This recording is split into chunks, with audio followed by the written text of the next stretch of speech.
From LinkedIn News, I'm Leah Smart, host of Everyday Better, an award-winning podcast dedicated to personal development. Join me every week for captivating stories and research to find more fulfillment in your work and personal life. Listen to Everyday Better on the LinkedIn Podcast Network, Apple Podcasts, or wherever you get your podcasts.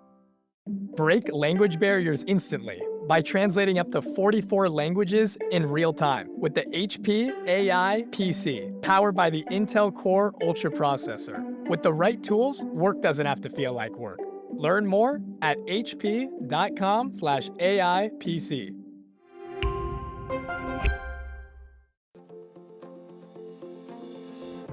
Hello, my friend, and welcome to another exciting episode of Negotiate Anything.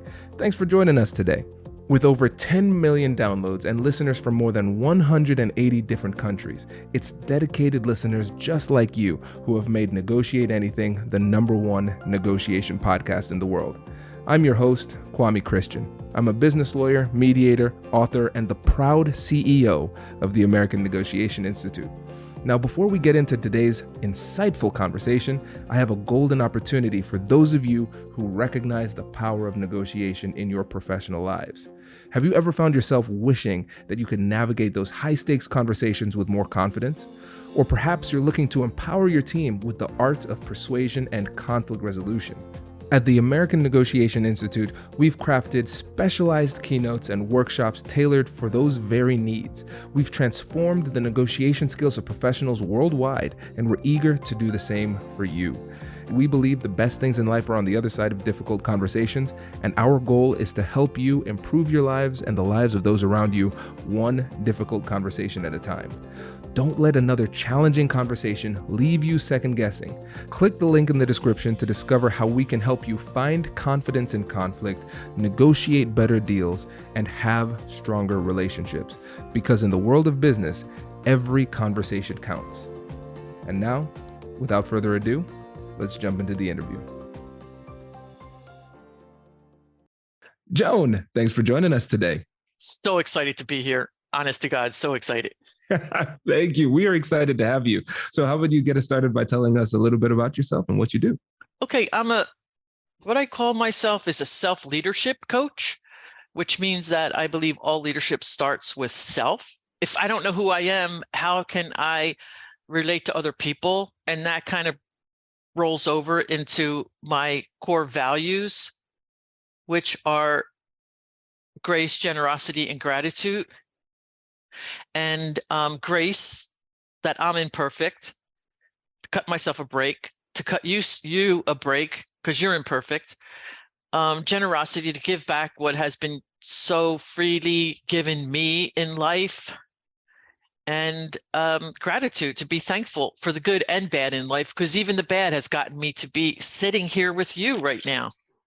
Definitely. Yes. And this is great. Everybody. So quick thing before we get into like the real meat of the podcast, Joan's link will be in the description to her coaching, but also to her LinkedIn. Make sure you follow her on LinkedIn because that's how we got connected. Yep. I was seeing all the awesome content. I was like, okay, we need some of this, some of these value bombs here.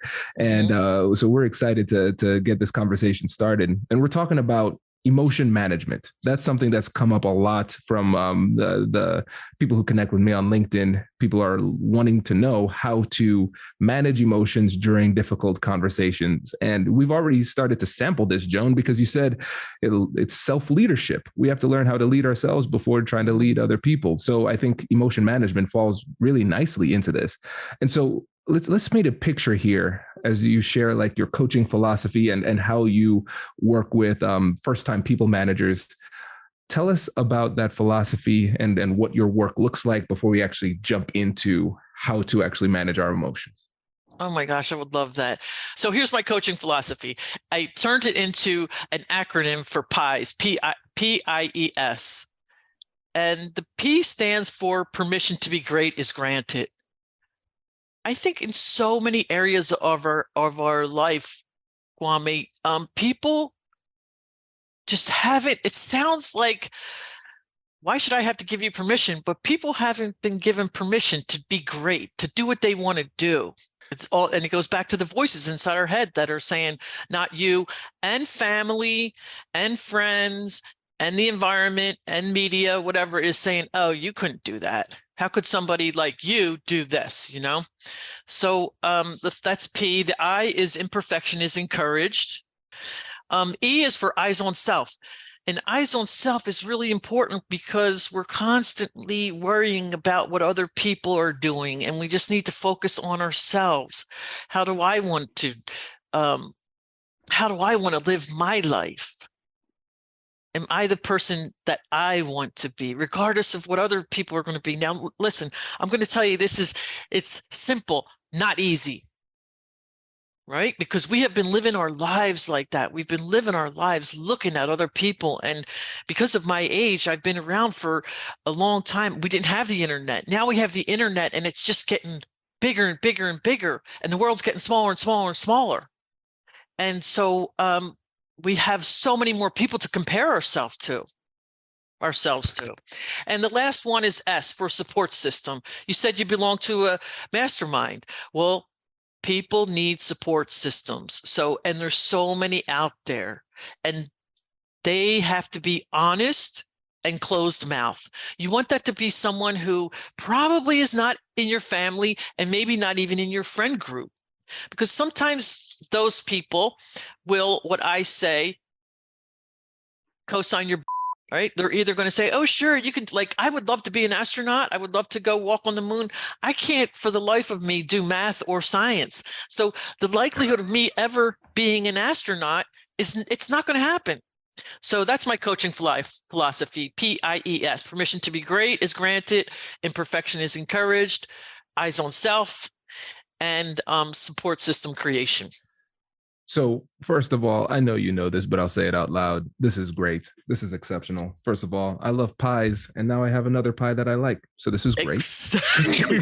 And the second thing is, I can see how all of these tie in well with just improving in general, but also when it comes to emotion management, right? Mhm. Because we have to kind of give ourselves permission sometimes to do what it takes in terms of empathizing and slowing down. We might say, no, I need to move fast, move fast. No, I'll give you the permission to slow down and have this conversation the right way, right? Imperfection is encouraged. There's no perfect way to have these difficult conversations, and there's no perfect way to manage your emotions. If you're trying to shoot at 100% on this, you will for sure fail. And now you have two emotional challenges: the emotional challenge of the situation, and now the emotional challenge of unnecessary judgment that comes from yourself. Eyes on yourself. A lot of times we focus on managing other people's emotions, but we don't take the time to think about what it takes to manage our own. So that's perfect too. And then support system. Sometimes I'm so mad, I need to talk to somebody else first, who is actually going to be a real guide, like you said, not just co-signing on what we're thinking, but also challenging us too, so we can approach it in a better place. So this ties in really, really nicely with what we're going to talk about today, which is emotion management. So thank you for that. Yeah, this is good. So let's just talk about the need of leaders to manage their emotions. When we think about what it takes to manage emotions, but also the consequences of failing to manage our emotions, let's just make the case really briefly before we jump into it. Why is it so important for us to understand emotion management? I would just say teamwork. If you want your team to function, and if you don't want to have an ulcer or a heart attack, you have to find a way to make it so that you can not take things so personally and to survive and thrive in the workplace. And when you control your emotions, that includes being vulnerable. Okay, Brene Brown talks a lot about vulnerability. So when I'm vulnerable, when I trust someone enough to be vulnerable, those of you that are listening, you're going to, with your vulnerability, you want it to be with people that you can trust. Your level of trust is the level of my vulnerability. So they see you when you come across as imperfect as a boss. That's so reassuring to your people, because they say, oh, she or he is not perfect either. So then it loosens up this, maybe it takes a knock off the pedestal. How we just have been trained that the boss is like up here and we're down here. Then there's a whole other school of thought where we're equal. There's nobody that's the same as me. That does, in my opinion, that doesn't really work either, because no one is the leader. We need someone to steer the ship. We need someone who's going to step up and take responsibility for what happens, for what decisions are made. So I think another thing in regards to what you said was to stand up for my people. Absolutely. No, this is great. And one of the things that you talked about was trust. I want to go into this too, because trust is such a powerful tool. And it's not something that you can just get automatically in most cases. Trust is earned. And I would like to tie emotional intelligence and emotion management to trust. How can we use our ability to manage our own emotions as a trust building tool with others? Hello, my friends. Before we get back to today's episode, I want to ask you a question. Have you ever wondered how to elevate your team's negotiation game and how you can help the folks on your team have better, difficult conversations? At the American Negotiation Institute, we offer transformative keynotes and workshops tailored to empower professionals with top-tier negotiation and conflict resolution skills. Whether it's a keynote for your next event or hands-on training for your team, we've got you covered. Don't just negotiate. Master the art with the American Negotiation Institute. Click the link in the description to find out more. Elevate, negotiate, and succeed. Introducing the HP AI PC, your powerful AI assistant. Easily search through personal files, gain valuable insights, and make smarter, more informed business decisions. Unlock the future of work today with the HP AI PC, powered by the Intel Core Ultra processor. With the right tools, work doesn't have to feel like work. Learn more at hp.com/AIPC. You know what's interesting? The thing that comes to mind, back to my eyes on self, you have to first learn to trust your own instincts and your own thoughts, feelings. And again, it goes back to that reptilian brain. What do you call it? You call it the lizard brain. That fight, flight, or freeze. So sometimes you might let someone get away with being 10 minutes late. It's not a big deal. And then all of a sudden it's a habit. That's a completely different thing. You know, I'm late because I had to take my son to the doctor or the dog got sick, whatever. But now it's a habit. Then I have to trust that feeling in myself that I'm going, wait a second, now it seems different. And I have to be able to have that conversation with them. This is great. This is so helpful. I'm taking a ton of notes here. And I think what we have to do is, when we're trusting our instinct, we have to get a better understanding of what these emotions mean. Mm-hmm. Because when we get these emotions, they're signals. They're signals of something that's important to us. For whatever reason, whatever is happening is triggering something. And we know for sure that there's some level of import to that thing. And so, for instance, the emotion might say, Kwame, this is bad, really bad. You should be really upset and be mad, and you should yell at them. It's like, wow, that emotion just told me a lot of stuff there. But the message that I'll get is, I am going to trust that it is important. But then, like, the rest of it, we'll leave the rest of those cascading thoughts aside, but just trust, like, hey, there is something there, something that needs to be explored, definitely within yourself. Because like you said, we're leading ourselves first. And then once we get clarity within ourselves, then we could approach it with the other people. And I love this framework that you gave too, because you said, when is a good time to talk, and don't keep secrets? Because a lot of times we inadvertently create more panic and anxiety that's necessary, because we just say, hey, I need to talk to you later today at 4 p.m. And then the whole day they're dreading, my boss wants to talk to me. Like, about what? Am I getting fired? Like, that's what they always go to. Yeah. And then I pop into the meeting. I'm like, hey, Joan, just want to say you're doing a great job. And they're like, I was polishing my resume, Kwame. Geez. Exactly. You know? And the framework is so great because when we're having the conversation, first of all, we're not ambushing them. We're giving them a chance. We're saying, hey, this conversation needs to happen. This is what we're going to talk about. When is a good time for you to do it today? We're giving them the choice, but we're constraining the possibilities to let them know that, yes, a conversation needs to happen and it needs to happen in short order. And then when you're actually in the conversation, they're going to be a little bit less triggered because they know what the conversation is about and they didn't feel like they were ambushed. They had a choice as to when it was scheduled. Then in the meeting, what we say is action followed by the way it made you feel, and then a request. So for example, in the example that you gave, if the person's starting to get late, come in late, just a very quick setup. Hey, Joan, you're a valued member of the team, and we really value your input during these conversations. So framing this well. I've noticed that there's been a pattern of you coming into meetings after they've begun.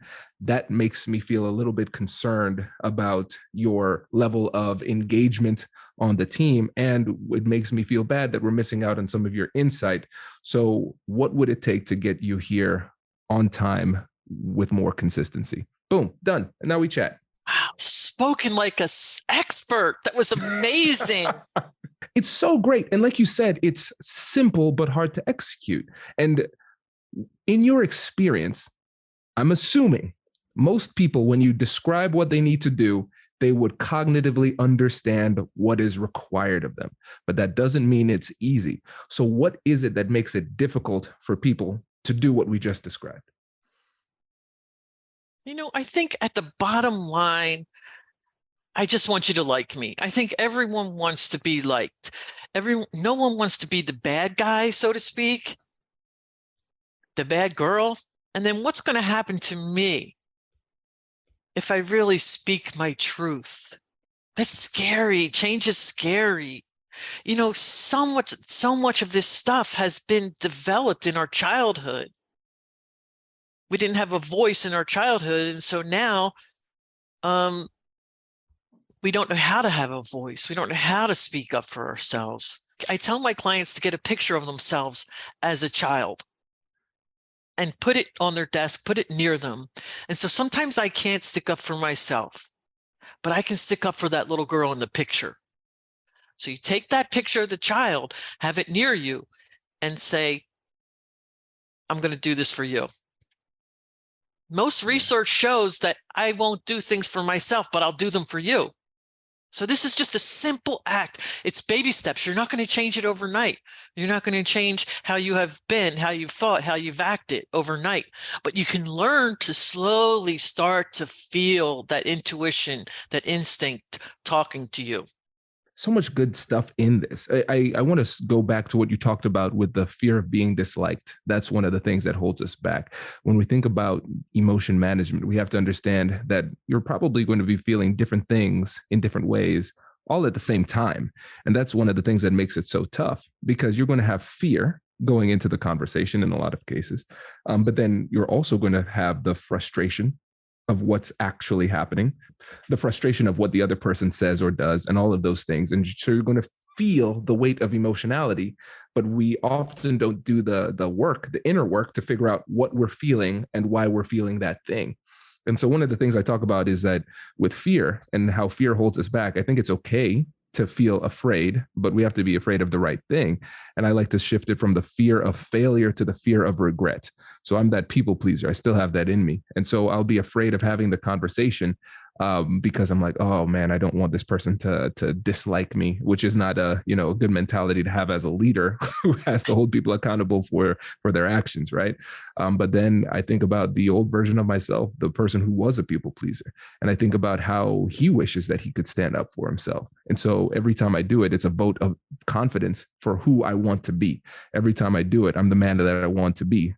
And I think about the future version of myself. So I think it's really helpful to have an avatar. It could be the past version or it could be the future version. So the way I think about it is I want to try to make the future version of myself proud. And usually sitting back and not doing anything doesn't make him very proud. So we have to get that avatar. For some people, it's their kids. It's like they might not be able to advocate well for a salary increase on their own behalf. But when they say, listen, no, this changes the life for my kids, now they can step up and do it. And I think that's really important. Absolutely. Yeah. And the other thing that you mentioned was you mentioned this a couple of times, and I want to go back to it. You talked about not taking what somebody says personally. That is another thing that is much easier said than done. So how do we do that? How do we take somebody's, what they've said that we might find offensive, and how do we not take it personally? Again, it's simple, not easy to say, just do this. It has to do with, why am I taking it personally? But I just want to kind of blow some people's minds that taking offense is an action. So I tell people, keep their mitt down. Like I use a baseball analogy, keep your mitt down. When this stuff is coming at you, just let it pass. Now that takes finding your center, finding something that keeps both of your feet on the ground. There's a book called The Four Agreements. Have you heard of the Four Agreements? Mm-hmm. Well, the first agreement, I think, is don't take anything personally. Like someone told me years ago, they're not out there doing it to you. They're just out there doing it. Like that's how that person is. And then I'm going to give them, what people say, rent in my head. When they're just going on with their life, they don't even remember really talking to me. Again, it's to embrace imperfection, is that I'm not perfect, but I know what I know. I am who I am. That takes a while. It just takes trial and error and not giving up. Yeah, 100%. And it goes back to what you said about grace, right? Because you're giving yourself the grace to grow and learn and fail and do better, and then also giving other people the grace, giving them the benefit of the doubt as well when it serves you. I think that's really important. It reminded me of this story. I think it's either Confucianism or Taoism. There's this story where the main takeaway is that the boat is always empty. So imagine you're in a boat and you have this nice setup. Maybe you're drinking tea or something, some nice little boat ride. And then somebody else's boat runs into your boat and knocks you over. And then you look and the people are laughing. You'd probably feel really bad. But then imagine another situation. Same thing. You're in your same boat, but then another boat runs into you and you get all mad. And then you look and you see the boat is empty. Like nobody did anything to you with intentionality. Same outcome. You're in the same position, but you feel completely differently. And so the takeaway is the boat is always empty. If you just take away the assumption of intentionality from somebody's actions, you really diffuse a lot of the power of the offense. Mm-hmm. That also reminds me of a story that they tell in and I again think it's a Zenism, Buddhism, about the stallion, the horse. I don't know if you've heard this story, but it's called The Stallion. And so this father and son live together, and the son goes to town and he gets this horse. He brings it home. You have heard it. I'll just briefly say it for your listeners. So he comes home, he brings this horse, and the town finds out, oh my God, it's this really a stallion that is really worth a lot of money. So they say, oh my gosh, that's really good. And the farmer, the father, is going, who knows if it's good or bad? So then the stallion breaks out one day, and people are like, oh, that's so bad. And the farmer's like, who knows if it's good or bad? This is like finding your center and just saying, we'll see. Life is still unfolding. I haven't had all the information. So the stallion comes back with like 30 wild horses. And all the townspeople are like, oh my God, this is so good. And the farmer's like, we'll see. We don't know if it's good or bad. And then the son is riding one of the wild horses, trying to break it in. He falls off, breaks his leg, and the townspeople say, oh, that's so bad. And then war breaks out, and they come around, they take every able-bodied man. Well, he can't go because his leg is broken. Oh, that's so good. We don't know if it's good or bad. It's so telling. Just, we never know. But we cling so tightly to our assumptions. We cling so tightly to our beliefs, and we say, oh, this is horrible. This is going to be, and it becomes like a self-fulfilling prophecy where we spin ourselves into this state of emotional distress. that doesn't serve us a lot of Mhm. times, and letting go is really challenging. But I think in this episode we have some really helpful tips for how we can manage those emotions and perform at a higher level. Because the thing is, when we think about negotiation tactics, negotiation strategies, and all of those types of things, everybody's trying to like hunt for these tactics, but they don't realize oftentimes that it doesn't really matter how good your tactics are if you cannot keep it together during these difficult conversations, because then you're not going to be in the appropriate mental state to actually have the conversations at a high level and utilize the tactics that you work so hard to learn. So I really appreciate you coming on the show and sharing this. And before you go, though, can you give the listeners one little parting piece of advice and remind them how to get in touch with you? My parting piece of advice is just be curious. That curiosity is the area of creativity that most people are not out there trying to mess you up. Most people. And then to get a hold of me, I'm always on LinkedIn. So find me on LinkedIn, and my website is joankling.com. And I have group coaching and one-on-one coaching about a lot of these situations. I have a class called Emerging Leaders Success Academy. I have one that's for new leaders, and for seasoned leaders, I have a group class called Writing Your Leadership Legacy Story. And that's like writing all about who you are as a leader and then telling your people that. Because one of the things that leaders don't say is what you can expect of me and what I expect of you. We just don't have that conversation. So this is what you can, these are my values. It includes your values. It includes who helped you, who hurt you. And then you write out a story and share it with them. I love that. Oh, that's so cool. That's so cool. Joan, really appreciate you coming on the show. Thanks for sharing your wisdom with us. All right. Okay. Talk soon. Congratulations, you've just joined an elite club. By listening to a full episode, you're now officially on the Negotiate Anything team. So welcome aboard.